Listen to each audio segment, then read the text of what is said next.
আসসালামু আলাইকুম দর্শক ভাই।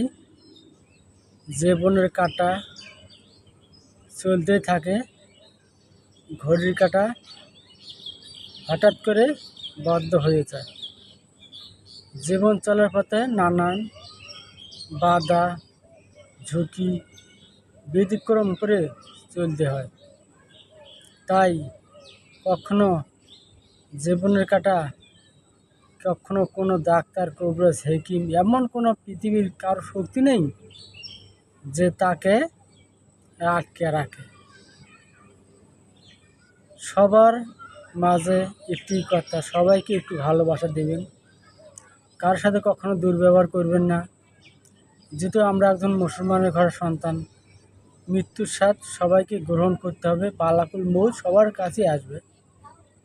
তো কথাগুলো যদি ভালো লাগে একটু ভেবেচিন্তে কমেন্ট বক্সে জবাব দিতে যাবেন।